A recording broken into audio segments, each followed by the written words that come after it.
want to wish all my fellow senators and our staff colleagues here in the Capitol a happy and healthy New Year. In particular, I'd like to extend our gratitude to the Capitol Police, the officers of the Secretary of the Senate, and the Sergeant at Arms, and the many other staff who have gone above and beyond to help us attend to important business this holiday season. Today, by the grace of God, the genius of science, and the resilience of the American people, we appear to have a bright 2021 on the horizon. Our great nation is poised to defeat this pandemic in the months ahead through safe and effective vaccines.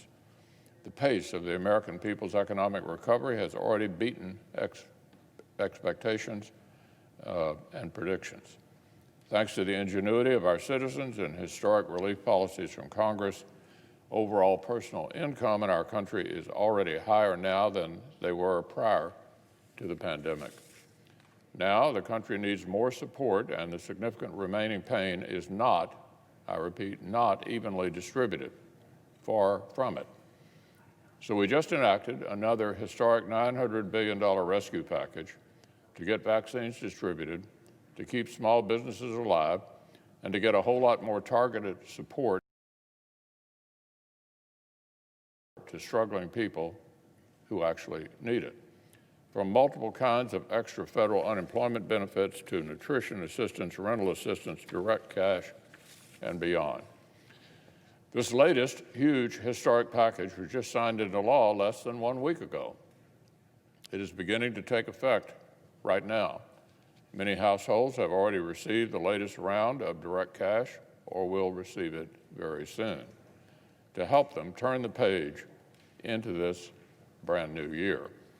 And while this huge new aid package takes effect, a bipartisan common sense caucus in both chambers is not keen to let Speaker Pelosi and Senator Sanders rush to borrow another $500 billion for universal cash giveaways, regardless of need.